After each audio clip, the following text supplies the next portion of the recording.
খোৱা বন্ধু, আবৃত্তি কৰা বন্ধু, তোমাৰ ধৰ্ম নিৰপেক্ষতাৰ লগত আপুনি আজি যিখিনি বক্তব্য দিছে আপোনাৰ দলীয় কৰ্মীৰ আগত মই প্ৰত্যেকটো বক্তব্যৰ উত্তৰ দিম। আপুনি যেহেতু প্ৰত্যাহ্বান জনাইছে ব্যক্তিগতভাৱে আমাক, মই সেই প্ৰত্যাহ্বান গ্ৰহণ কৰিছোঁ আৰু আপোনাৰ প্ৰত্যেকটো প্ৰশ্নৰ এটা সময়ত আঁচু কৰিছিল, আলফাও কৰিছিল, কিছু গোপনে চুপনে মানুহে কয় তেনেকৈ। আৰু তাৰপিছত আপুনি ৰাতিটোৰ ভিতৰতেই কংগ্ৰেছী হৈছিল। আৰু কংগ্ৰেছী হৈ আপুনি কি পদ্ধতিত, কি গতিত আপুনি বিজেপিলৈ আহিবলগীয়া হ'ল অসমৰ মানুহে নজনা নহয়। মই কোৱাৰো কোনো দৰকাৰ নাই, সকলোৱে জানে, সকলোৱে বুজে। সকলোকে আপুনি মূৰ্খ সজাবলৈ চেষ্টা নকৰিব। আপুনি আজি যিখিনি বক্তব্য দিছে আপোনাৰ দলীয় কৰ্মীৰ আগত মই প্ৰত্যেকটো বক্তব্যৰ উত্তৰ দিম। আপুনি যিহেতু প্ৰত্যাহ্বান জনাইছে ব্যক্তিগতভাৱে আমাক, মই সেই প্ৰত্যাহ্বান গ্ৰহণ কৰিছোঁ আৰু আপোনাৰ প্ৰত্যেকটো প্ৰশ্নৰ উত্তৰ দিম এই অভিমতৰ মঞ্চত। কিছু সময়ৰ কাৰণে বিৰতি লৈ লৈছোঁ।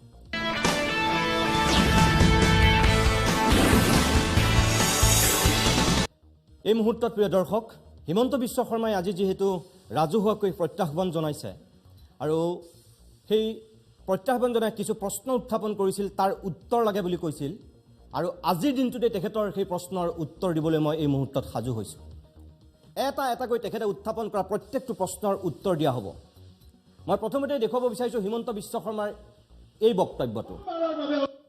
অনুভৱ কৰিছোঁ আৰু মই নাজানো লাষ্টত বিচাৰকৰ আসনত গালি পাৰাৰ প্ৰথম পুৰস্কাৰটো কোনে পালে, কোনজনে পালে, আবৃত্তি কৰাজনে পালে নে গাখীৰ খোৱাজনে পালে, কোনজনে পালে মই নাজানো, কোনোবা এজনে নিশ্চয় পাব লাগিব। মই ভাবোঁ যে এজনে গাখীৰ খুৱাই আছিল এজনক।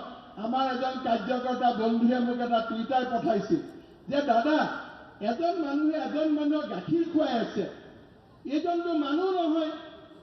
মই বোলো কি নহয় দাদা, মই কি নকওঁ, কিন্তু আপুনি সুধিবচোন আজি নাগ পঞ্চমী নেকি, নাগ পঞ্চমীৰ দিনা মানুহে গাখীৰ খুৱায়।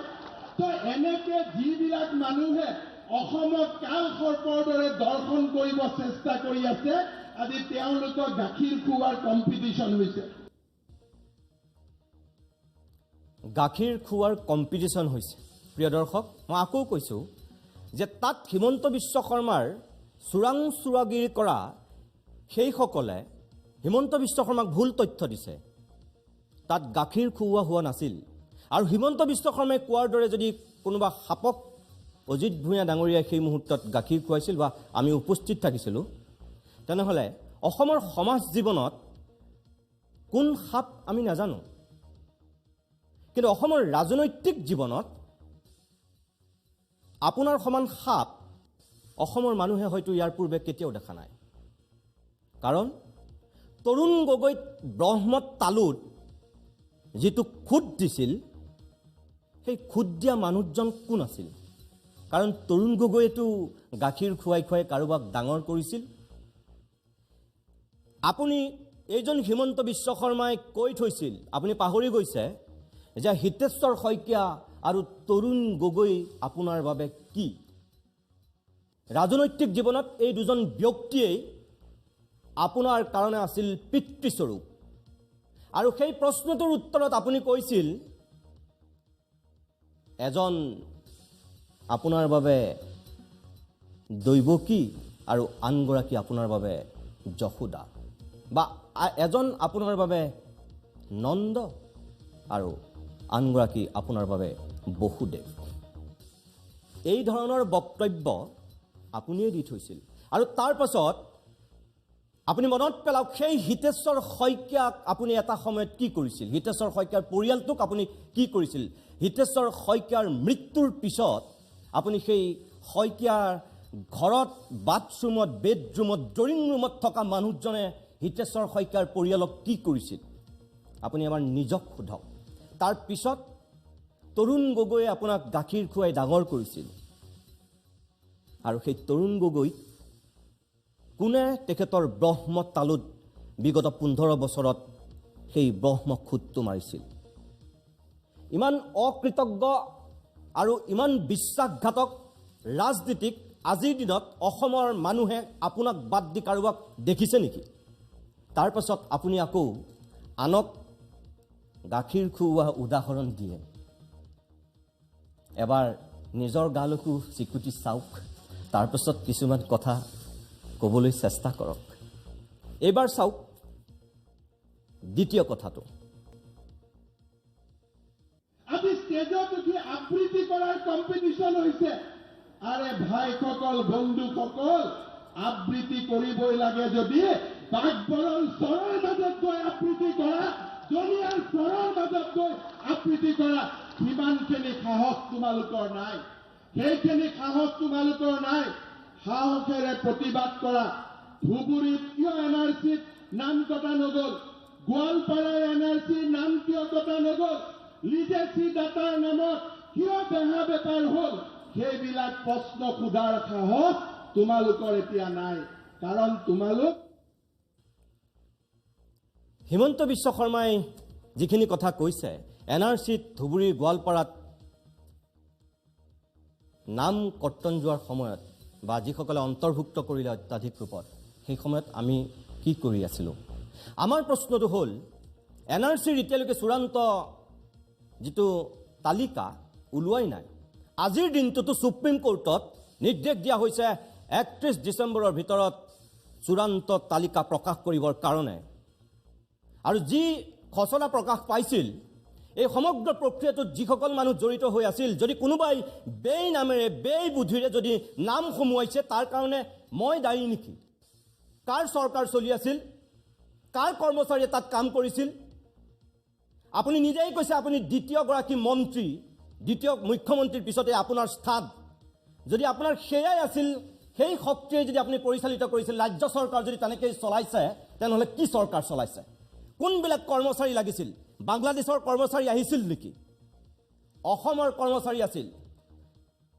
হিমন্ত বিশ্ব শৰ্মা ডাঙৰীয়া আপুনি পাহৰি নাযাব আপোনাৰ গড়কাপ্তানি ডিপাৰ্টমেণ্টত গড়কাপ্তানি বিভাগত স্বয়ং বাংলাদেশীৰ নাম ওলাইছে তাৰ পাছত আপুনি কিয় আমাক আক্ৰমণ কৰে চৰকাৰ মই চলাইছোঁ চৰকাৰ কোনে চলাইছে NRCৰ কামত কোনখিনি মানুহ জড়িত হৈ আছিল যদি সেইবিলাক মানুহে তেনেকুৱা 2 নম্বৰী কাম কৰিছে তেনেহ'লে আপুনি এতিয়ালৈকে আমি কিয় দেখা নাই যে সেইসকলক আপুনি শাস্তি দিছে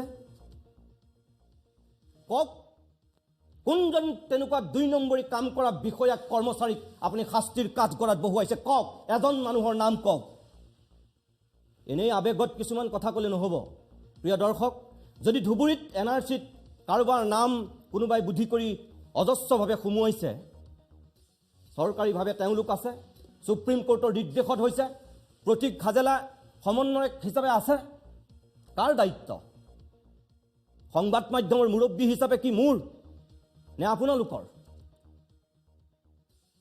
চৰকাৰ চলাইছে সৰ্বানন্দ সোণোৱাল চৰকাৰ চলাইছে হিমন্ত বিশ্ব শৰ্মাই আৰু তাৰ পাছত দুখ জাপিব বেলেগলৈ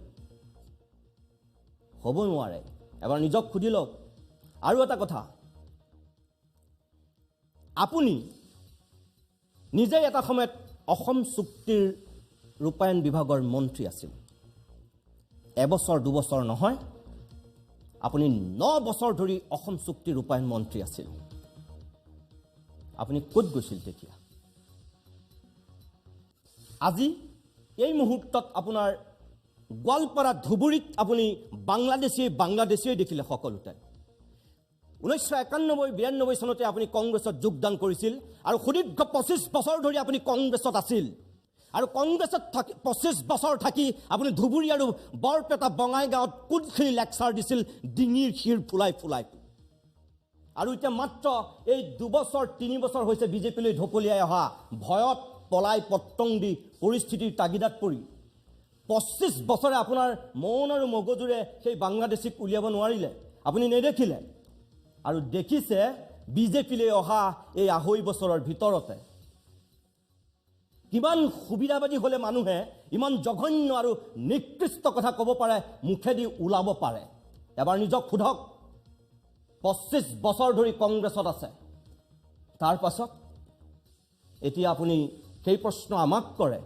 ক'ত গৈছিল আপুনি 25 বছৰ থাকোতে বৰপেটাত ধুবুৰীত গোৱালপাৰাত এই একেই তেতু একেই মুখ একেই জিভা একেই দাঁতেৰে আপুনি কোনবিলাক কথা কৈছিল এবাৰ নিজক সোধক আৰু আজি তাৰ পিছত অধিক বিজেপি হ'বলৈ গৈ, অধিক RSS হ'বলৈ গৈ, আৰু নৰেন্দ্ৰ মোদী আৰু অমিত শ্বাহৰ ভিত্ৰ হ'বলৈ গৈ এইবিলাক বলিয়ালি কথা দলীয় কৰ্মীৰ আগত ক'বলৈ আহে। লাজ নালাগে আপোনাৰ? ৩ নম্বৰত কি কৈছিল মই প্ৰিয় দৰ্শক চাওক আপোনালোকে এবাৰ। তোমালোকৰ ধৰ্ম নিৰপেক্ষতাই অসমখনত যদি বাহিৰা মানুহৰ হাতত অনুপ্ৰৱেশ কৰি সকলৰ হাতত অৰ্পণ কৰিব লাগে, সেই গাখীৰ খোৱা বন্ধু, আবৃত্তি কৰা বন্ধু, তোমাৰ ধৰ্ম নিৰপেক্ষতাৰ লগত আমি বিশ্বাস নকৰো। তোমাৰ লগত আমাৰ প্ৰতিযোগিতা হ'ব, তোমাৰ লগত আমাৰ আদৰ্শগত সংঘাত হ'ব। তুমিও আবৃত্তি কৰিবা, আমি ৰাইজৰ মাজত যাম, তুমি গাখীৰ খুৱাবা, আমি সাহসেৰে ৬ষ্ঠ সংবিধানৰ ৬ষ্ঠ অনুসূচীত আমাৰ অসম চুক্তিৰ ৬ নম্বৰ অনুচ্ছেদ পালন কৰি ৬ জনগোষ্ঠীক জনজাতীয়কৰণ কৰি আমিও খিলঞ্জীয়াৰ অভেদ্য দুৰ্গ আমিও নিৰ্মাণ কৰিম। সেই শক্তি আৰু সাহস আমাৰ আছে। প্ৰিয় দৰ্শক, এই যে ৬ষ্ঠ অনুচ্ছেদৰ কথা আখৈ ফুটা দি ফুটিছে হিমন্ত বিশ্ব শৰ্মাৰ মুখত, ৬ জনগোষ্ঠীক জনজাতিকৰণৰ কথা তেওঁ আখৈ ফুটা দি ফুটিছে মুখত, ইমান দিনে ক'ত গৈছিল? মই আকৌ কৈছোঁ, অসম চুক্তিৰ যি তেওঁ ৬ষ্ঠ অনুচ্ছেদৰ কথা এই মুহূৰ্তত কৈছে, যোৱা ৯ বছৰত যেতিয়া তেওঁ অসম চুক্তিৰ ৰূপায়ণ বিভাগৰ মন্ত্ৰী আছিল, তেতিয়া তেওঁ কি কৰিছিল? আপুনি কি কৰিছিল তেতিয়া?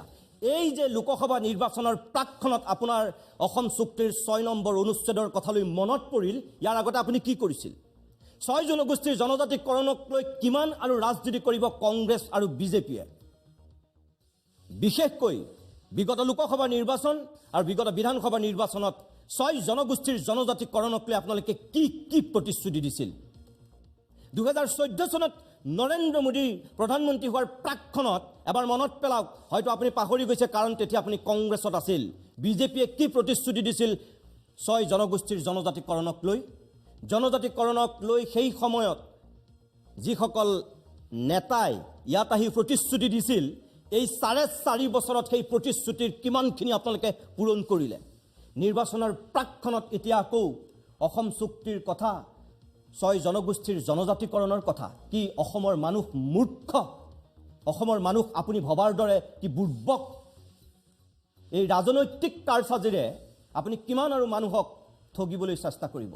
কিমান আৰু আপুনি মানুহক বিশ্বাসঘাতকতা কৰিব? আপোনাৰ উদ্যোগতেই এই ৬ জনগোষ্ঠীৰ জনজাতিকৰণৰ যিখন আপোনালোকৰ ইয়াৰ মন্ত্ৰী পৰিষদৰ বৈঠক, আপুনি প্ৰথমখন বৈঠকতেই উপস্থিত নাথাকিল। তাৰপিছত ডিঙিৰ শিৰ ফুলাই ফুলাই আকৌ ৬ জনগোষ্ঠীৰ জনজাতিকৰণৰ কথা কয়।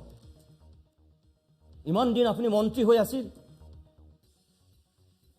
বিজেপিত মন্ত্ৰী হৈ আছে, ৬ জনগোষ্ঠীৰ জনজাতিকৰণৰ কাৰণে ইয়াৰ পূৰ্বে আপোনাৰ ভূমিকা কি আছিল? কওক, আপুনি অসমৰ ৰাইজক জনাওক যে আপোনাৰ কংগ্ৰেছত থাকোঁতে কি স্থিতি আছিল, আৰু আজি এই ২.৫ বছৰ মন্ত্ৰী হৈ থকাৰ পিছত আৰু ৪.৫ বছৰ বিজেপিৰ কেন্দ্ৰীয় নেতৃত্বই ৬ জনগোষ্ঠীৰ জনজাতিকৰণক লৈ কি কৰিছে? অসমৰ মানুহে দেখি আছে প্ৰত্যেকটো দল সংগঠনে কি কৰিছে। ৬ জনগোষ্ঠীৰ দাবী উত্থাপন কৰা তেওঁলোকে কি কৰি আহিছে, অসমৰ মানুহে দেখি আছে। তাৰপিছত বুকুৰ শিৰ ফুলাই ফুলাই এই কথা ক'বলৈ আহে। ইমান বোকাত মিছা কথা অসমৰ ৰাজনীতিত আন কোনোবাই ক'ব পাৰে নে নোৱাৰে আমি নাজানো, কেৱল আপুনি পাৰে। এইবাৰ চাওক চতুৰ্থটো কথা, যিটো অৰ্ণবাই বৰাক লৈ আপুনি উত্থাপন কৰিছে। চাওক প্ৰিয় দৰ্শক, হিমন্ত বিশ্ব শৰ্মাই কি কৈছে। যমুনামুখৰ ৰাজপথত যিদিনাখন মোৰ মা অৰ্ণমাই বৰাক সতীত্ব হৰণ কৰি হত্যা কৰা হৈছিল, যিদিনাখন মোৰ ভণ্টি মঙলদৈ টেট শিক্ষকগৰাকীক দলগাঁৱত সতীত্ব ধৰ্ষণ কৰা হৈছিল, সেইদিনাখনে আবৃত্তি কৰা মানুহবিলাক ক'ত আছিল? গাখীৰ খোৱা মানুহবিলাক ক'ত আছিল? এই প্ৰশ্নৰ উত্তৰ তেওঁলোকে আমাক দিয়ক। আজি এই গাখীৰ খোৱা আৰু আবৃত্তি কৰোৱা মানুহবিলাকক মই স্পষ্ট কৰিব খোজো, কি অৰ্ণমাই বৰা তোমাৰ মা নহয়? শিক্ষয়িত্ৰীগৰাকী তোমাৰ ভণ্টি নহয়? এলেনি সত্ৰৰ ডেকা সত্ৰাধিকাৰগৰাকী তোমাৰ কি দেউতা নহয়? এই প্ৰশ্নৰ উত্তৰ তোমালোকৰ নাই। প্ৰিয় দৰ্শক, হিমন্ত বিশ্ব শৰ্মাই ডিঙি ফুলাই ফুলাই যিধৰণে উদাত্ত কণ্ঠৰে প্ৰত্যাহ্বান জনাইছে, মই হিমন্ত বিশ্ব শৰ্মাক এতিয়া প্ৰত্যাহ্বান জনাইছোঁ। আপোনাৰ এই প্ৰশ্নটোৰ উত্তৰ মই কিছু সময়ৰ পিছত দি আছোঁ, কিন্তু প্ৰিয় দৰ্শক এবাৰ আকৌ চাই লওক অৰ্ণময় বৰাক লৈ হিমন্ত বিশ্ব শৰ্মাই আমাক কৰা এই কথাখিনি, ইয়াৰ প্ৰত্যুত্তৰ মই দি আছোঁ। এবাৰ চাওক কি কৈছে হিমন্ত বিশ্ব শৰ্মাই। আকৌ এবাৰ মই আপোনালোকক দেখুৱাব বিচাৰিছোঁ আৰু আপোনাৰ প্ৰত্যাহ্বান মই গ্ৰহণ কৰিছোঁ। যমুনামুখৰ ৰাজপথত যিদিনাখন মোৰ মা অৰ্ণময় বৰাক সতীত্ব হৰণ কৰি হত্যা কৰা হৈছিল, যিদিনাখন মোৰ ভণ্টি মঙলদৈ টেট শিক্ষকগৰাকীক দলগাঁৱত সতীত্ব ধৰ্ষণ কৰা হৈছিল, সেইদিনাখনে আবৃত্তি কৰা মানুহবিলাক ক'ত আছিল? গাখীৰ খোৱা মানুহবিলাক ক'ত আছিল? এই প্ৰশ্নৰ উত্তৰ তেওঁলোকে আমাক দিয়ক। আজি এই গাখীৰ খোৱা আৰু আবৃত্তি কৰোৱা মানুহবিলাকক মই প্ৰশ্ন কৰিব খোজো, কি অৰ্ণময় বৰা তোমাৰ মা নহয়? শিক্ষয়িত্ৰীগৰাকী তোমাৰ ভণ্টি নহয়? এৰেনী সত্ৰৰ ডেকা সত্ৰাধিকাৰগৰাকী তোমাৰ কি দেউতা নহয়? এই প্ৰশ্নৰ উত্তৰ তোমালোকৰ নাই। ডক্টৰ হিমন্ত বিশ্ব শৰ্মা, অৰ্ণময় বৰা আৰু টেট শিক্ষয়িত্ৰীৰ কথা আপুনি মোক প্ৰশ্ন কৰিছে, মই তেতিয়া কি কৰিছিলোঁ, ক'ত আছিলোঁ? আপোনাক কওঁ, হয়তো যদি আপোনাৰ মগজু এতিয়ালৈকে সুস্থ আৰু সবল হৈ আছে, যদি আপুনি আমাৰ প্ৰতিদিন টাইম নিউজ চাইছিল, আপুনি দেখিছিল সেই সময়ত আমাৰ ভূমিকা কি আছিল। বেলেগ টেলিভিশ্যন চেনেলৰ কথা নাজানো, কিন্তু আমি একমাত্ৰ অসমৰ প্ৰথমটো টেলিভিশ্যন চেনেল হিচাপে মই আপোনাক এতিয়া অহংকাৰেৰে গৌৰৱেৰে কৈছোঁ যে অৰ্ণময় বৰাৰ ঘৰৰ পৰা একমাত্ৰ টক শ্ব' কৰা চেনেলটো আছিল প্ৰতিদিন টাইম। আৰু আপোনাক মই কৈ দিওঁ 31 মে'ত সেই ঘটনা সংঘটিত হৈছিল আৰু 1 জুনত সেই সময়ৰ মোৰ সহযোগী সাংবাদিক ৰাজদীপ বাইলুং বৰুৱাক মই পঠিয়াইছিলোঁ সেই তেখেতৰ ঘৰলৈ। আপুনি কৈছে মই কি কৰিছিলোঁ, আপোনাক মই কৈছোঁ আপোনাৰ পত্নীৰ চেনেলে কি কৰিছিল আপুনি কওক এবাৰ। মই কৈছোঁ যে মই তাত গৈ মানুহ পঠিয়াই মই টক শ্ব' কৰিছিলোঁ আৰু তাৰ ঘটনাটোৰ দুৰ্ঘোৰ বিৰোধিতা কৰিছিলোঁ। অৰ্ণময় বৰা মোৰ কাৰণে বাইদেউ, মোৰ কাৰণে মা, মোৰ কাৰণে এগৰাকী নমস্য নাৰী। একেদৰে টেট শিক্ষয়িত্ৰীৰ কথা আপুনি কৈছে, বেলেগে কি কৰিছিল নাজানো। আমি সেই টেট শিক্ষয়িত্ৰীৰ যিগৰাকী ছোৱালীৰ সেই অৱস্থা কৰা হৈছিল, আমি প্ৰথমটো চেনেল হিচাপে উপস্থিত হৈছিলোঁগৈ তাত আৰু মাত মাতিছিলোঁ তাই ন্যায়ৰ কাৰণে। এই মঞ্চৰ পৰা আমি প্ৰতিবাদ কৰিছিলোঁ আৰু আমি ইয়াত থিয় হৈ মাত মাতিছিলোঁ উচিত তদন্ত হ'ব লাগে বুলি। আৰু যদি আপুনি বিশ্বাস নকৰে, কি কৰিছিলোঁ আপুনি বিচাৰিছে, হিমন্ত বিশ্ব শৰ্মা, মইতো মন্ত্ৰী নহয়, মইতো মুখ্যমন্ত্ৰী নহয়, মইতো চৰকাৰ নচলাওঁ, ইয়াতকৈ মই কি কৰিব পাৰোঁ? আপুনি কি কৰিছিল তেতিয়া? আপোনাৰ প্ৰতিনিধি তাত গৈ উপস্থিত হোৱাৰ আগতেই মই তাৰ পৰা টক শ্ব' কৰাৰ ব্যৱস্থা কৰিছিলোঁ, গাঁৱৰ মানুহক একত্ৰিত কৰিছিলোঁ, সেই দুৰ্ভগীয়া মহিলাগৰাকীৰ ছোৱালীকেইজনীৰ ভাষ্য সংগ্ৰহ কৰি অসমৰ মানুহক জনাইছিলোঁ তাত কি বিভৎস পৰিৱেশৰ সৃষ্টি হৈছে। এজন সংবাদ মাধ্যমৰ সাধাৰণ কৰ্মী হিচাপে ইয়াতকৈ মই আৰু কি কৰিব পাৰোঁ? তাৰপিছত আপুনি মোক প্ৰশ্ন কৰে তেতিয়া মই কি কৰিছোঁ। আপুনি মনত ৰখা দৰকাৰ, কেৱল সিমানেই নহয়, যেতিয়া সেই পৰিয়ালটোৱে ন্যায় পোৱা নাছিল, এই দুৰ্ভগীয়া মহিলাগৰাকীৰ কন্যাক আমি এই ষ্টুডিঅ'লৈ আনি আমি আন এখন সংগ্ৰাম কৰিছিলোঁ আৰু আপোনালোকে কি সহযোগিতা আগবঢ়াইছে, কি ভূমিকা পালন কৰিছিল, সেয়াও অসমৰ মানুহক দেখুৱাইছিলোঁ। তেওঁলোক আমাৰ অন্যতম অতিথি হৈছিল পৰৱৰ্তী সময়ত। তাৰপাছত কি যুক্তিত আপুনি মোক প্ৰশ্ন কৰে যে আমি ক'ত কি কৰিছিলোঁ? আপোনাৰ যদি মগজুৰ ভাৰসাম্য হেৰুৱাইছে তেতিয়া বেলেগ কথা, মগজু বিকৃতি ঘটিছে যদি তেতিয়া বেলেগ কথা। যদি সুস্থ সবল হৈ আছে, আপোনাক আকৌ মনত পেলাই দিছোঁ, আমি সেই সময়ত মৌন হৈ চেলুটেপ লগাই থকা নাছিলোঁ। আমি সক্ৰিয় আৰু সপ্ৰতিভ ভূমিকা গ্ৰহণ কৰিছিলোঁ। সংবাদ মাধ্যমৰ যিমানখিনি শক্তি সিমানখিনি আমি কৰিছিলোঁ, তাতকৈ আমি একো কৰিব নোৱাৰোঁ। বাকী দায়িত্ব আপোনালোকৰ। নিজৰ দায়িত্ব পালন কৰিব নোৱাৰি আনৰ গালৈ আঙুলি টোৱাটো কেৱল অন্যায় নহয়, মহাপাপ। অকণমান সময়ৰ কাৰণে বাণিজ্যিক বিৰতি ল'ম। আপোনাৰ প্ৰত্যেকটো কথাৰে উত্তৰ দিম, যিহেতু আপুনি উত্তৰ বিচাৰিছে, প্ৰত্যাহ্বান দিছে। সেই প্ৰত্যাহ্বান গ্ৰহণ কৰিব পৰাৰ শক্তি আৰু সামৰ্থ্য আছে। ইয়াৰ পিছত আপুনি কি কৰিব এতিয়া? যদি আপোনাৰ সাহস আছে মোৰ ওচৰত ক্ষমা খোজক। মই একো কৰা নাছিলোঁ বুলি কৈছে ৰাজহুৱাকৈ, মই কৈছোঁ কৰিছোঁ আমি। অকণমান সময়ৰ কাৰণে বাণিজ্যিক বিৰতি লৈছোঁ।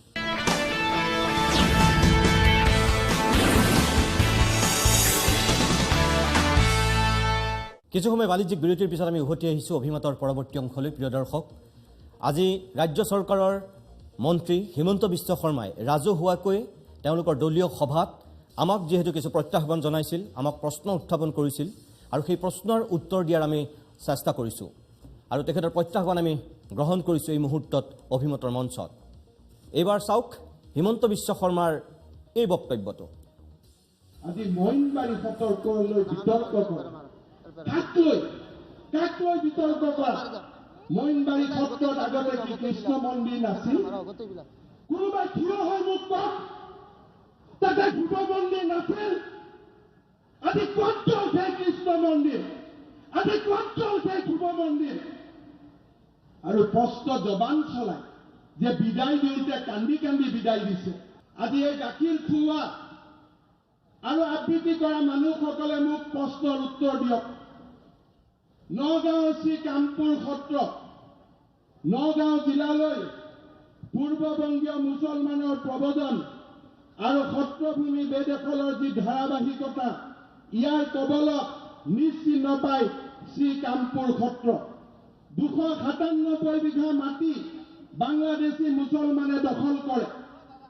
বৰ্তমানে বৰদোৱা সত্ৰৰ পৰা 2 কিলোমিটাৰ উত্তৰে অৱস্থিত এই সত্ৰৰ মাথো বৰ্তমান নামটোহে আছে। ক'ত গাখীৰ খোৱা আৰু আবৃত্তি কৰা মানুহবিলাকে এয়া সঁচা হয়নে নহয়? সেয়া সঁচা হয়নে নহয় আপুনি আমাক প্ৰশ্ন কৰিছে।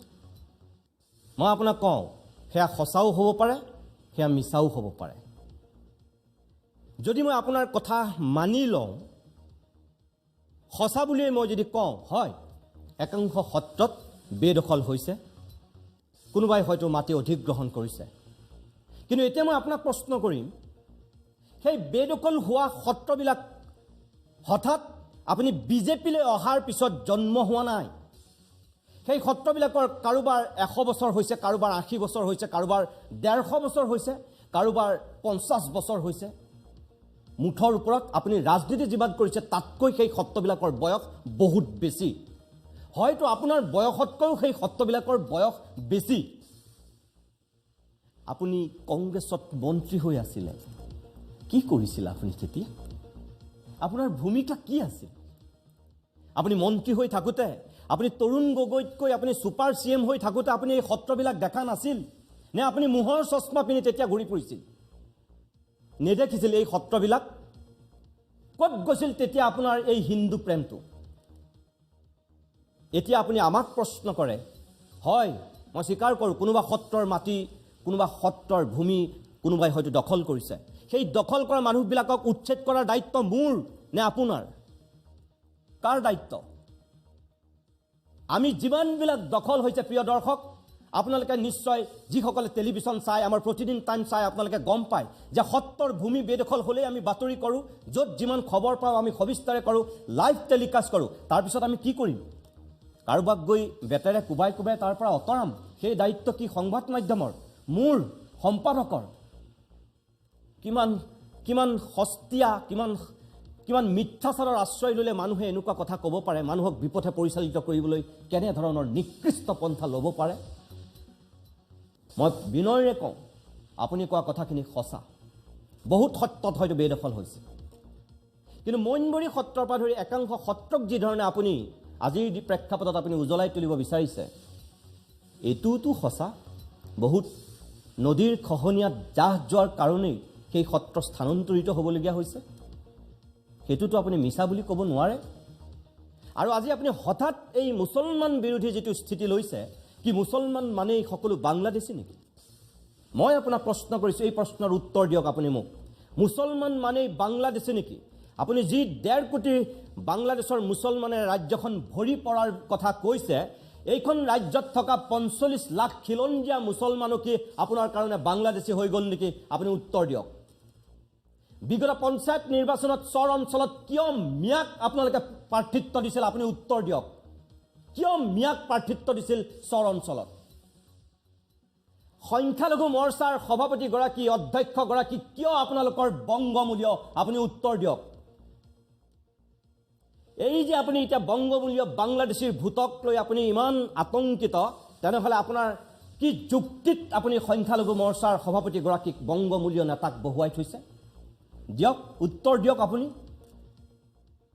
আৰু মনত ৰাখিব আপোনাৰ এইখন মুখেৰেই মুছলমান সন্দৰ্ভত কি কথা ওলাই থৈছিল অসমৰ মানুহে পাহৰা নাই আপুনি হয়তো পাহৰিছে আৰু আপুনি পাহৰিছে কাৰণে আপোনাক এই মুহূৰ্তত মই এবাৰ দেখুৱাই দিব বিচাৰো আপোনাৰ এই দুই ওঁঠ এই জিভা এই মুখেদি আপোনাৰ কি অমৃত বাণী ওলাইছিল এটা সময়ত শুনক এবাৰ আপুনি নিজেই অসমৰ পানীৰ পাইপেদি পানী চলে গুজৰাটৰ পানীৰ পাইপেদি মুছলমানৰ তেজ চলে সেইটো বেলেগ কথা সেইটো যদি আপুনি কয় মই আপোনাক মানি ল'ব পাৰো এয়া আছিল আপোনাৰ মুখেৰে ওলোৱা অমৃত বাণী আৰু এই বাণী শুনি আজি যাৰ ভৰিত ধৰি আপুনি শৰণাপন্ন হৈছে যাৰ আশীৰ্বাদ নহলে আপোনাৰ জীৱন নচলে এক মিনিটলৈও হয়তো আপুনি বিজেপিত নীতিকিব তেনে নেতাৰ বক্তব্যও আপোনাক এই মুহূৰ্তত মই দেখুৱাই দিওঁ চাওক এবাৰ सरकार के एक मंत्री ने कहा कि गुजरात में पानी ले जाने के लिए जो पाइप लगी हुई है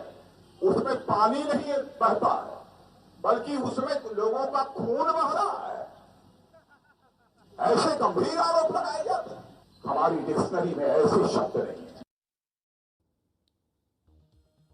এতিয়া আপুনি কি ক'ব মই এতিয়া আপোনাক প্ৰত্যাহ্বান জনাইছো এই প্ৰত্যাহ্বান গ্ৰহণ কৰি আপুনি কওক কি উত্তৰ দিব আপুনি আপোনাৰ সেই উত্তৰলৈ মই বাট চাম আপুনি মোক প্ৰশ্ন কৰিছিল মই তাৰ উত্তৰ দিছো এই প্ৰত্যাহ্বান আপুনি গ্ৰহণ কৰক এতিয়া প্ৰিয় দৰ্শক চাওক এবাৰ আন এটা প্ৰসংগ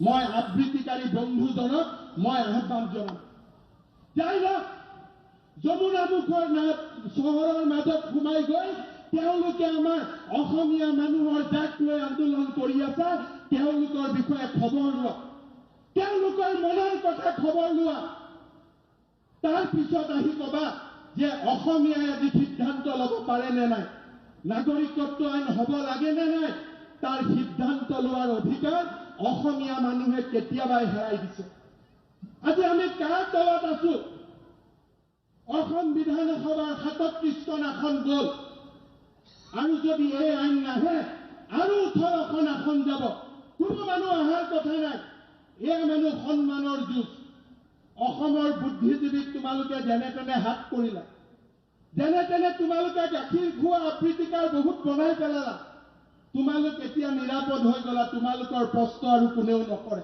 কাকবৰ জনিয়াৰ পৰা টুইটাৰত মানুহে কয় যে সৰ্বানন্দ সোণোৱালে জাতি বিক্ৰী কৰি দিলে আৰু আমাৰ গাখীৰ খোৱা আবৃত্তি কৰা মানুহে হত্যা কৰি দিলে এইটো হৈছে অসমৰ পৰিৱেশ আপুনি যিসকলক আক্ৰমণ কৰিছে সেইসকলৰ কোন সভাত মই হাত চাপৰি মাৰিছিলো আপুনি এখন সভা দেখুৱাই দিয়ক য'ত তেনেকুৱা বাংলাদেশীৰে ভৰপূৰ য'ত সেই বাংলাদেশীসকলৰ তেনে আহ্বানক আমি সমৰ্থন জনাইছিলোঁ হাত চাপৰি মাৰিছিলোঁ এখন সভা আপুনি দেখুৱাই দিয়ক মই এইটোৱে আপোনাক প্ৰত্যাহ্বান জনাইছোঁ 2 নম্বৰ কথা আপুনি কংগ্ৰেছত থাকোঁতে এই একেজন মানুহেই সেই যিকেইটা স্থানৰ কথা আপুনি কৈছে আব্দুল খালেকৰ হৈ যেতিয়া আপুনি নিৰ্বাচনী প্ৰচাৰ চলাবলৈ গৈছিল আপুনি তাত কি কৈছিল জনিয়াত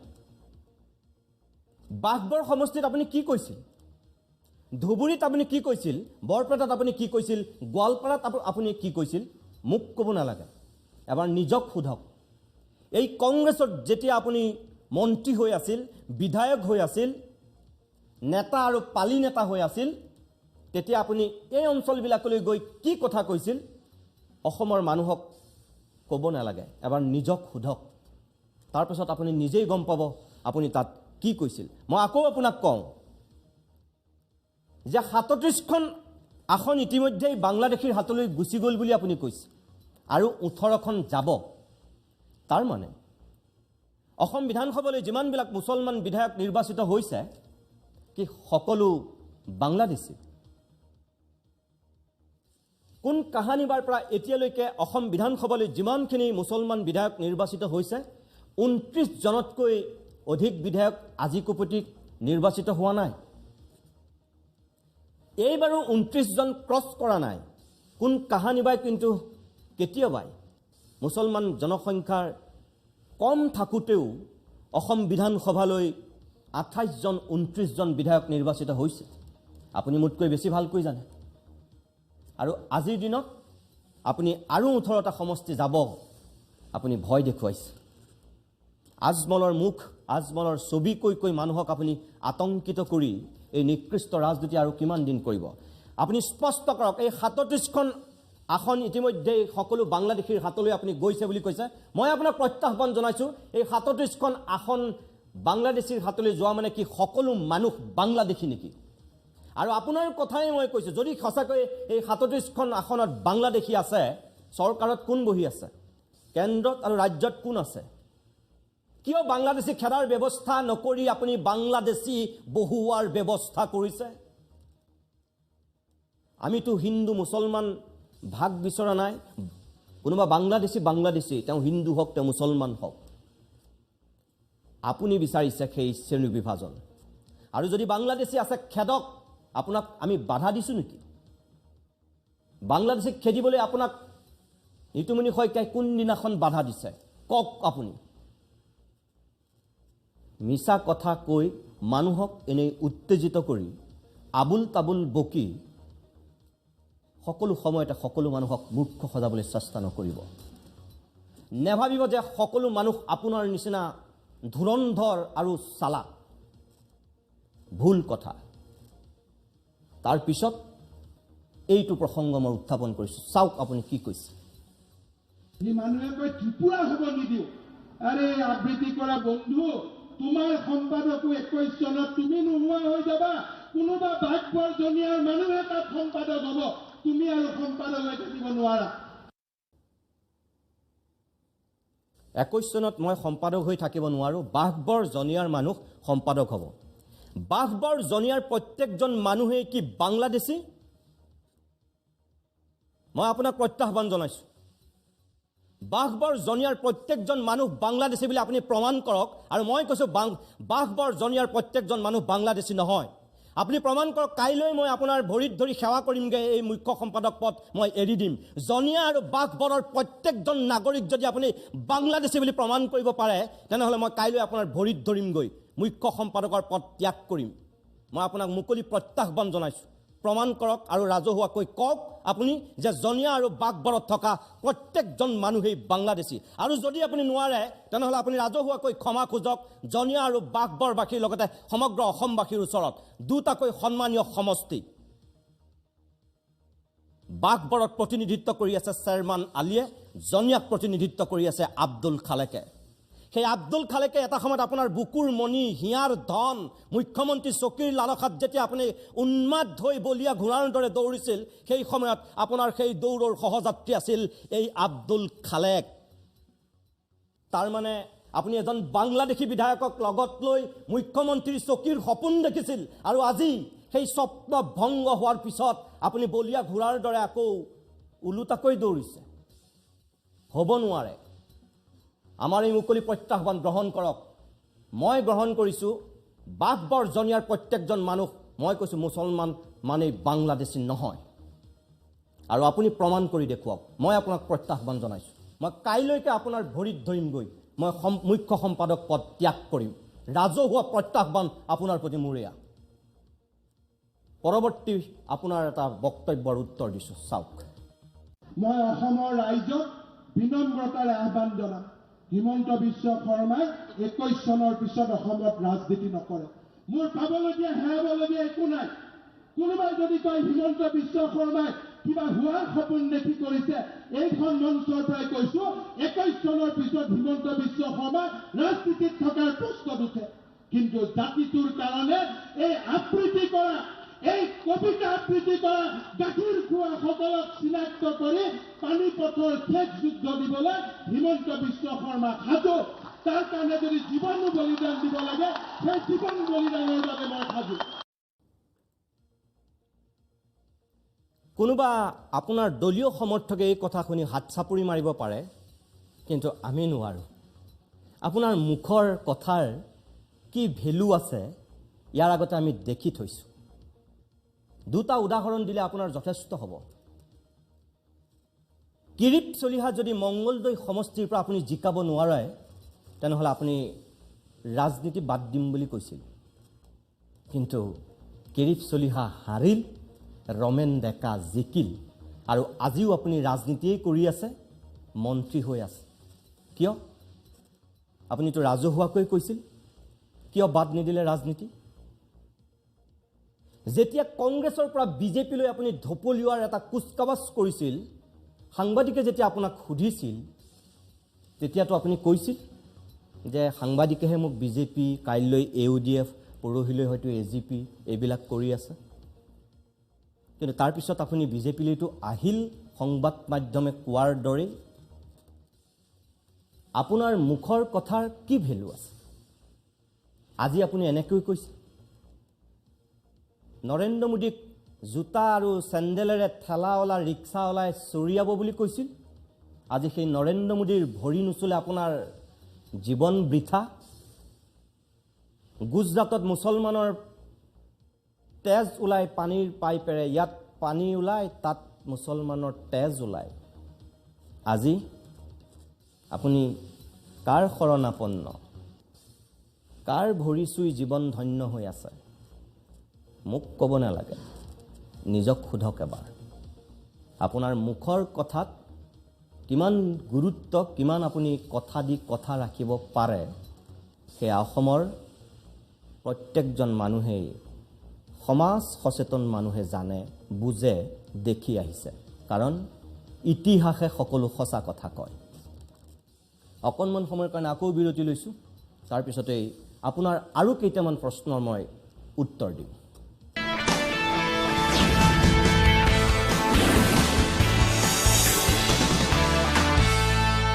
কিছু সময় বাণিজ্যিক বিৰতিৰ পিছত আমি উভতি আহিছোঁ আজিৰ অভিমতৰ শেষ অংশলৈ। প্ৰিয় দৰ্শক, আজি ৰাজহুৱাকৈ যিহেতু মন্ত্ৰী হিমন্ত বিশ্ব শৰ্মাই আমাক প্ৰত্যাহ্বান জনাইছিল আৰু কিছু প্ৰশ্নৰ অৱতাৰণা কৰি উত্তৰ বিচাৰিছিল, হিমন্ত বিশ্ব শৰ্মাৰ সেই প্ৰত্যাহ্বান গ্ৰহণ কৰি আমি তেখেতে উত্থাপন কৰা সেই প্ৰশ্নসমূহৰ উত্তৰ দিয়াৰ চেষ্টা কৰিছোঁ অভিমতৰ মঞ্চত। প্ৰিয় দৰ্শক, যিমানখিনি কথা আমি হিমন্ত বিশ্ব শৰ্মাই আজিৰ দিনটোত উত্থাপন কৰিছিল, আমাক লৈ সেই প্ৰশ্নখিনিৰহে উত্তৰ দিয়াৰ আমি চেষ্টা কৰিছোঁ। এইবাৰ চাওক আৰু তেওঁ কি কৈছিল। যিদিনাখন অসমৰ আলফাই বাংলাদেশত ঘাটি পাতিছিল, তেওঁলোকেও সেইদিনাখনো আলফাক বিৰোধিতা কৰিব সাহস কৰিব পৰা নাছিল। আৰু সেইকাৰণে মই গাখীৰ খোৱা আবৃত্তি কৰা মানুহবিলাকক কওঁ, সৰু সুৰা মানুহৰ লগত যুক্তি তৰ্ক নকৰিবা। সাহস আছে যদি কেতিয়াবা আমাৰ দৰে মানুহক মাতিবা, জজকিল খানা পথাৰ ফিল্ডতে কেনেকৈ গাখীৰ খুৱাব লাগে আমি বুজাই দিম, কেনেকৈ আবৃত্তি কৰিব লাগে বুজাই দিম। জজ ফিল্ড বা খানাপাৰাৰ ফিল্ডত গৈ আপুনি আমাক আবৃত্তি শিকাব নালাগে। আমাৰো সেইখিনি শক্তি আৰু সামৰ্থ্য আছে। আপুনি জজ ফিল্ডত বা আপুনি খানাপাৰাত তেনেকুৱা এটা ব্যৱস্থা কৰক, মই তাত গৈ উপস্থিত হ'ম আৰু আপোনাৰ প্ৰত্যাহ্বান মই গ্ৰহণ কৰিছোঁ। জজ ফিল্ডত বা খানাপাৰাত আপোনাৰ মুখামুখি হ'ম, কিন্তু মনত ৰাখিব, আপোনাৰ পৰা তাত মই আবৃত্তি নিশিকোঁ। যদি মই আবৃত্তি কাৰোবাৰ পৰা শিকিবলগীয়া হয়, ডক্টৰ অমৰজ্যোতি চৌধুৰী ছাৰৰ পৰা শিকিম, ভূপেন চক্ৰৱৰ্তীৰ পৰা শিকিম, উপম শইকীয়াৰ পৰা শিকিম, কিন্তু আপোনাৰ পৰা মই নিশিকোঁ। সেইটো আশা আপুনি নকৰিব। কিন্তু বাকীখিনিৰ কথা আপুনি যিধৰণে ভাবুকি দিছে, যিধৰণে আক্ৰমণৰ লক্ষ্য কৰি আমাক কৈছে, কোনোবা ধদুৱা মানুহে হয়তো আপোনাৰ সেই কথালৈ ভয় কৰিব বা পেপুৱা লাগিব। মনত ৰাখিব, আমি আপোনাৰ সেই ভয় ভাবুকিলৈ কেৰেপ কৰা মানুহ নহয়। আৰু আপোনাক আৰু এটা কথা কওঁ, আপুনি কৈছে ফাং ফুং কৰোঁ। আমি টেলিভিশ্যনৰ ষ্টুডিঅ'ত বহি আপোনাৰ দৰে ককাই সাধু কথা ক'ব, নাতিয়ে শুনি যাব, সেই ভূমিকাত আমি অৱতীৰ্ণ হোৱা নাই আজিলৈকে। আৰু আমি নহওঁ। সাধু শুনিবলৈ অসমত বহুত মানুহ আছে, সেই সকলোকে আপুনি সাধু শুনাওক, আমি নহয়। প্ৰিয় দৰ্শক, ইয়াৰ পিছত তেওঁ যিটো কথা কৈছে সেই কথাটো চাওক। এইবিলাক কি টিভি ষ্টুডিঅ'ত বহি ফাং ফুং কাম কৰি থাকে? হা, 3টা মানুহে কলা পতাকা দেখায়, 20টামান কেমেৰামেন পিছে পিছে দৌৰি থাকে। এনেকুৱা দুখ লাগে সাংবাদিক কেইজনক দেখি। 3জন সাংবাদিকৰ লগত 3জন কেমেৰামেনেই থাকে, 3জন সাংবাদিকৰ লগত কেতিয়াও 20জন কেমেৰামেন নাথাকে। আপুনি নিজেই টিভি চেনেলৰ মালিক, আপোনাৰ সেইখিনি জ্ঞান আছে, আপোনাক নতুনকৈ কোৱাৰ কোনো দৰকাৰ নাই। যদি 3জন সাংবাদিকৰ লগত 20জন কেমেৰামেন পঠিওৱাৰ আপুনি এটা প্ৰক্ৰিয়া আৰম্ভ কৰিছিল ক'ৰবাত, আমি নাজানো। কিন্তু আমি কাৰোবাক যেতিয়া বাতৰি সংগ্ৰহৰ বাবে পঠিয়াওঁ, এজন সাংবাদিকৰ লগত এজন কেমেৰামেনেই যায়।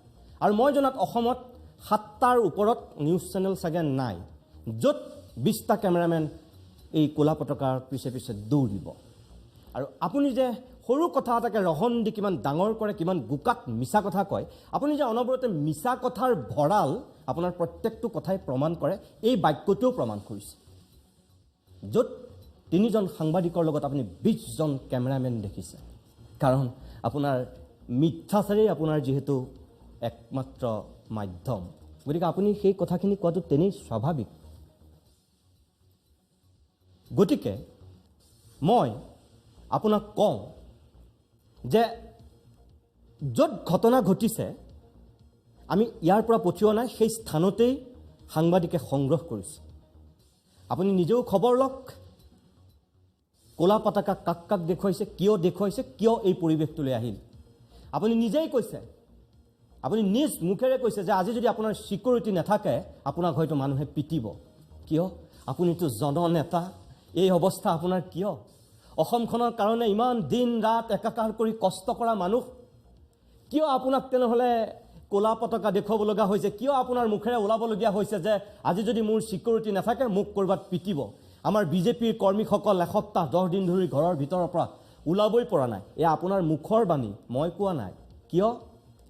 আপুনি ৰাজ্যখনৰ কাৰণে ইমান কৰিছে, নিৰাপত্তা নহ'লে আপুনি এতিয়া এইখন অসমত থাকিবই নোৱাৰে। নিজক সোধক আপুনি কি কৈছে।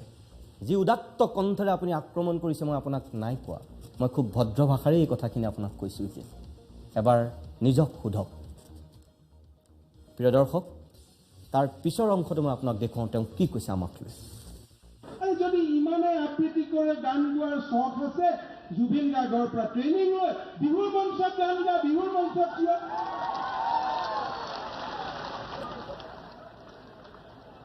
আৰু তাকে গৈ তালি মাৰে, আবৃত্তি কৰে। আৰে বাবা, তুমি যিমান আবৃত্তি কৰা তাতকৈ বহুত ভাল আবৃত্তি কৰা বিজেপিত ইয়াত বহুত হাজাৰ হাজাৰ কাৰ্যকৰ্তা আছে।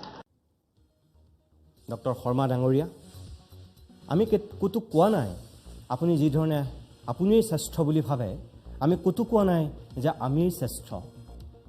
মোতকৈ কোটি কোটি গুণে থাকিব পাৰে কাৰোবাৰ প্ৰতিভা, হয়তো বিজেপিত আপুনি কোৱাৰ দৰে আছে। মই ক'ত ক'লোঁ নাই বুলি? মই ক'লোঁ ক'ত যে মোতকৈ আপোনালোকৰ বিজেপি দলত শ্ৰেষ্ঠ আবৃত্তিকাৰ নাই? ক'ত ক'লোঁ মই? আমি তেনেই সামান্য, মই একো আবৃত্তিয়েই নকওঁ, কবিতা এটা পালে মই পঢ়োঁ।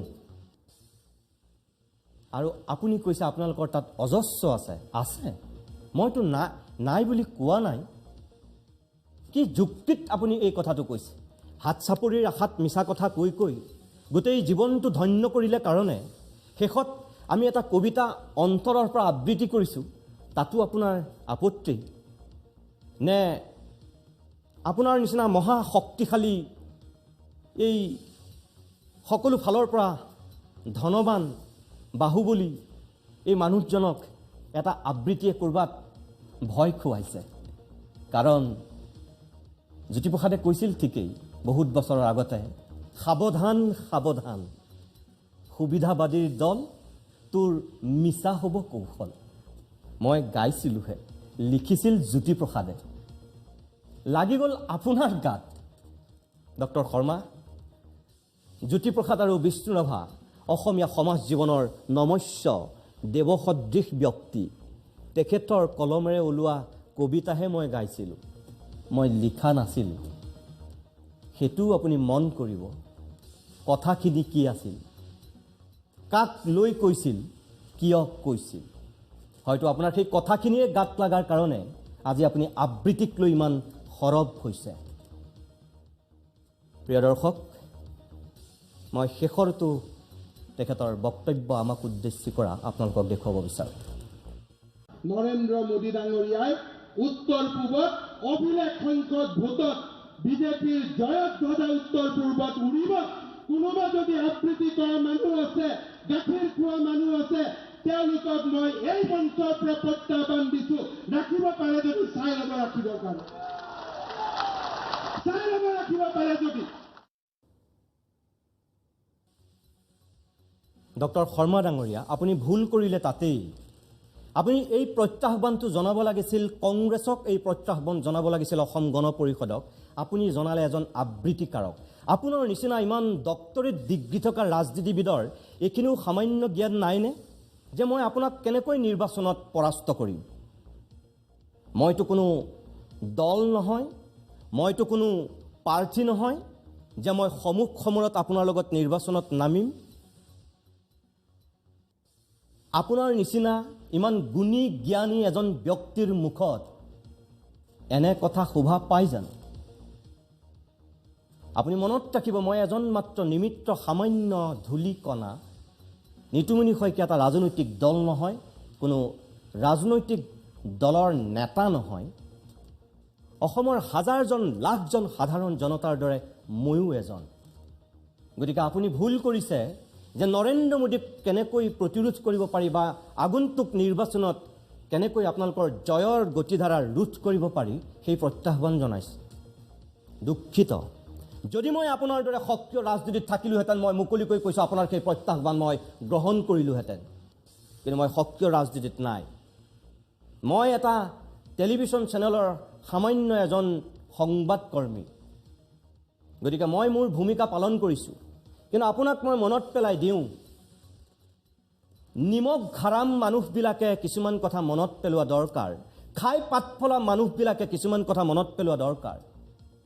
বিগত নিৰ্বাচনত এই বিজেপি দলৰ হৈ বিজেপি চৰকাৰক লৈ যিসকলে আশাবাদী এটা মন লৈ পেলাই কিছু কাম কাজ কৰিছিল, সেই দুৰ্ভগীয়াসকলৰ ভিতৰত আমিও অন্যতম আছিলোঁ। য'ত 42জন বুদ্ধিজীৱী সমাজ নাগৰিক ডক্টৰ হীৰেণ গোহাঁই ছাৰকে ধৰি একাংশ ব্যক্তিৰ লগত আমি এককভাৱে যুদ্ধ কৰিছিলোঁ। এটাই স্বাৰ্থ যে কংগ্ৰেছৰ ভ্ৰষ্টাচাৰ, কংগ্ৰেছৰ দুৰ্নীতি, কংগ্ৰেছৰ সেই জঘন্য শাসন ব্যৱস্থাৰ যদি অৱসান ঘটি ৰাজ্যখনলৈ কোনোবাই সুশাসন সঁচাকৈ আনে, তেনেহ'লে সেয়া ৰাজ্যখনৰ মংগলৰ কাৰণে আমি কিছু কৰাটো দৰকাৰ। আৰু সেই ভাবিয়েই আমি সেই সময়ত ডক্টৰ হীৰেণ গোহাঁই ছাৰকে ধৰি একাংশ মানুহৰ স্থিতিৰ মুকলি বিৰোধিতা কৰিছিলোঁ এই ষ্টুডিঅ'ৰ মজিয়াত। গতিকে আজিও আমি যিখিনি কৰি আছোঁ অকল জাতিৰ স্বাৰ্থত, ৰাজ্যৰ স্বাৰ্থত। মনত ৰাখিব, আপুনি কোৱাৰ দৰে নিৰ্বাচনত জয়ী মানেই সৰ্বশেষ কথা নহয়। কিমান দিনলৈ জিকিব কুট কৌশল কৰি মানুহক মিছা কথাৰে আভুৱা ভাৰি? কিমান দিনলৈ জিকিব? অনন্ত কাললৈ আপুনি মিছা কথাৰে ৰাজনৈতিক বৈতৰণি পাৰ হ'ব পাৰিব নেকি? নোৱাৰে। মনত ৰাখিব, আমিও সংবাদ মাধ্যমত থাকিম, আপুনিও ৰাজনীতি কৰি থাকিব। সময়ে আচল বিচাৰ কৰিব কাৰ কথা সঁচা, কোন মিছা। এটা সময়ত অখিল গগৈও আমাৰ লগত যুদ্ধ কৰিছিল। কংগ্ৰেছেও আমাক বিজেপিৰ এজেণ্ট সজাইছিল।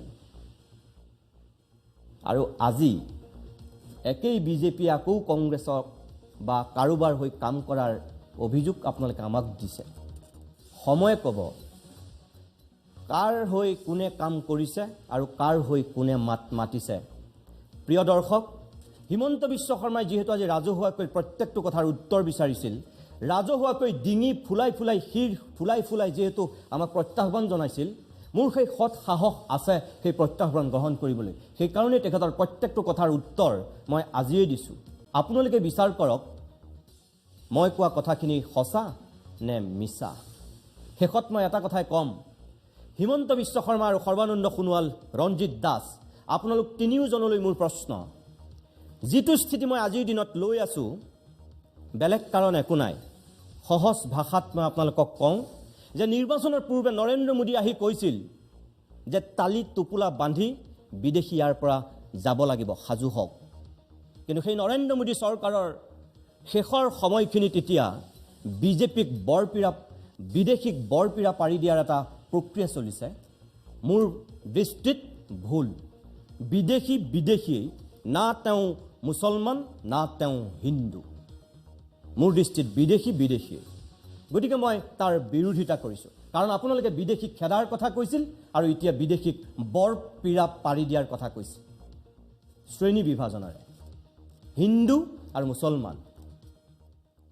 ৰাষ্ট্ৰীয় প্ৰেক্ষাপটত বা আজি ৰাজ্যিক প্ৰেক্ষাপটত ডক্টৰ শৰ্মা ডাঙৰীয়া আপুনি যিধৰণে হিন্দু আৰু মুছলমানৰ মাজত বিভাজন কৰিছে, আপুনি মনত ৰাখিব আপুনি উন্নয়নৰ কথা কোৱা মানুহ, অসমখনক লৈ আপুনি স্বপ্ন দেখা মানুহ। গতিকে আপোনাৰ মুখত অন্তত এই হিন্দু আৰু মুছলমানক লৈ যিটো আপুনি শ্ৰেণী বিভাজন কৰিছে এই কথাখিনিৰ শোভা নাপায়। কাৰণ আপুনি ৰাজ্যখনৰ মুখ্যমন্ত্ৰী হ'ব বিচৰা মানুহ, ৰাজ্যখনৰ আপুনি প্ৰগতিৰ পথত আগুৱাই নিয়া অন্যতম সেনাপতি হোৱা মানুহ। গতিকে আপুনি যিটো পৰিৱেশলৈ নিব বিচাৰিছে, আপোনাৰ কাৰণে আজি আদৰ্শ হৈছে পাকিস্তান, আদৰ্শ হৈছে ইৰাক, আদৰ্শ হৈছে ইৰাণ, আদৰ্শ হৈছে চিৰিয়া, আদৰ্শ হৈ পৰিছে জিন্না। কিন্তু আমাৰ কাৰণে ধৰ্মীয় উন্মাদনাৰে যিবিলাক দেশ আজি পৰিচালিত হৈছে, ইৰাক, ইৰাণ, চিৰিয়াৰ পৰা পাকিস্তানলৈকে সকলোতে উন্নয়নৰ দিশতকৈ মানুহক বলীয়া কৰিছে ধৰ্মই। আৰু সেইবিলাকৰ কাৰণেই কি আফগানিস্তান কি পাকিস্তান সকলো আজি বিধ্বস্ত। আৰু আমি পাকিস্তান আফগানিস্তান হোৱাটো নিবিচাৰোঁ। ভাৰতখন আমি বিচাৰোঁ ভাৰতে অগ্ৰসৰ হওক আমেৰিকাৰ দৰে, অগ্ৰসৰ হওক চীনৰ দৰে, অগ্ৰসৰ হওক জাৰ্মানীৰ দৰে, অগ্ৰসৰ হওক ফ্ৰান্সৰ দৰে, য'ত ধৰ্মীয় উন্মাদনাই মানুহক কেতিয়াও বলীয়া কৰা নাই। কিন্তু দুৰ্ভাগ্যজনকভাৱে আপোনালোকে মানুহক ধৰ্মীয় উন্মাদনাৰে বলীয়া কৰিব বিচাৰিছে। আৰু আপোনালোকৰ যেন লক্ষ্য এতিয়া আফগানিস্তান, পাকিস্তান, চিৰিয়া, ইৰাক, ইৰাণ। আমি সেই পথৰ পথিক নহয়। শেষত এটাই আপোনালোকক কম, অসমৰ মানুহে আৱেগিকভাৱে আন্দোলন কৰিছে। সৰ্বানন্দ সোণোৱালেও কৈছে আমি বিলখন, বিধেয়কখন নুবুজাকৈয়ে আমি প্ৰতিবাদ কৰিছোঁ বা এই সংগ্ৰামখন কৰিছোঁ। আপোনালোকৰ প্ৰতি মোৰ শেষ প্ৰশ্ন, মিজোৰাম আৰু মণিপুৰ আৰু মেঘালয়ৰ মুখ্যমন্ত্ৰী কেইগৰাকীয়ে এই বিধেয়কখনৰ তীব্ৰ বিৰোধিতা কৰিছে। আনকি মেঘালয় আৰু মিজোৰামৰ মুখ্যমন্ত্ৰীয়ে গৈ দেশৰ স্বয়ং গৃহমন্ত্ৰীক সাক্ষাৎ কৰি বিধেয়কখন সংশোধন কৰাই নহয়, বিধেয়কখন বাতিল কৰাৰ দাবী উত্থাপন কৰিছে। ডক্টৰ হিমন্ত বিশ্ব শৰ্মা, আপুনি নেডাৰ আহ্বায়ক। মিজোৰাম, মেঘালয়, মণিপুৰ আপোনাৰ নেডাৰেই চৰকাৰ। কি মিজোৰাম, মেঘালয়, মণিপুৰৰ মুখ্যমন্ত্ৰীকেইজনেও আৱেগিকভাৱে কৈছে নেকি? নে বিধেয়কখন আমি বুজি নোপোৱাৰ দৰে এই মুখ্যমন্ত্ৰীকেইগৰাকীয়েও বুজি পোৱা নাই? আপুনি কি ক'ব? কি যুক্তিত গৃহমন্ত্ৰীক সাক্ষাৎ কৰি তেওঁলোকে তীব্ৰ বিৰোধিতা কৰিবলগীয়া হ'ল, সেই কথাটো আপুনি আজি ৰাজহুৱা এই সভাখনত উদাত্ত কণ্ঠৰে কিয় নক'লে? বাকীখিনি ক'লে কিয় নক'লে? আৰু শেষত আপোনাক এটা কথা মনত পেলাই দিওঁ, শৰাইঘাটৰ ৰণৰ কথা কৈ কৈ আপুনি বিগত নিৰ্বাচনত নিৰ্বাচনী বৈতৰণি পাৰ হ'ল, শাসনৰ বাকজৰীত বহিল। আৰু এইবাৰ আপোনাৰ মুখত ওলাইছে পানীপথৰ যুদ্ধৰ কথা। কিন্তু ডক্টৰ শৰ্মা ডাঙৰীয়া, আমি বুৰঞ্জীবিদ নহয়, আপোনাৰ দৰে ডক্টৰেট ডিগ্ৰী নাই, আমি ইমান পণ্ডিত নহয়। কিন্তু আপোনাক মনত পেলাই দিওঁ, পানীপথৰ যুদ্ধ কিন্তু কোনো হিন্দু আৰু মুছলমানৰ নাছিল। পানীপথৰ যুদ্ধ আছিল মুছলমানে মুছলমানৰ বিৰুদ্ধে কৰা যুদ্ধ। যদি আপোনাৰ বুৰঞ্জীৰ জ্ঞান নাই, এবাৰ ইতিহাস অধ্যয়ন কৰি ৰাজহুৱা জেগাত তেনেকৈ বক্তব্য দিয়ক। মনত পেলাই দিছোঁ আপোনাক মই, পানীপথৰ যুদ্ধ কোনো হিন্দু আৰু মুছলমানৰ যুদ্ধ নাছিল। সেই যুদ্ধ আছিল মুছলমানে মুছলমানৰ বিৰুদ্ধে কৰা যুদ্ধ। মনত ৰাখক, আপুনি বুৰঞ্জী বিকৃত কৰাৰ চেষ্টা নকৰিব। ইয়াৰ পূৰ্বেও আপুনি বুৰঞ্জী বিকৃত কৰাৰ চেষ্টা কৰিছিল অসমৰ প্ৰেক্ষাপটত, আৰু এইবাৰ শৰাইঘাট ছিটিকি পৰিছে, মুখত ওলাইছে পানীপথ। 1526 চনৰ পানীপথৰ যুদ্ধ কাৰ কাৰ মাজত হৈছিল এবাৰ অধ্যয়ন কৰি আপুনি মানুহক আৱেগিক কৰক। প্ৰিয় দৰ্শক, ইমান সময় আমি আজি হিমন্ত বিশ্ব শৰ্মাৰ সেই ৰাজহুৱা প্ৰত্যাহ্বান গ্ৰহণ কৰি যিখিনি তেখেতে প্ৰশ্ন উত্থাপন কৰিছিল সেই কথাখিনিৰ আমি উত্তৰ দিয়াৰ চেষ্টা কৰিছোঁ। আকৌ কৈছোঁ প্ৰিয় দৰ্শক, যিটো স্থিতি আমি লৈছোঁ অকল অসম আৰু অসমীয়া জাতিৰ ভৱিষ্যতৰ স্বাৰ্থত আমি লৈছোঁ। ইয়াত কোনো হিমন্ত বিশ্ব শৰ্মা, ইয়াত কোনো ৰঞ্জিত দাস, ইয়াত কোনো সৰ্বানন্দ সোণোৱালৰ লগত ব্যক্তিগত শত্ৰুতা নাই।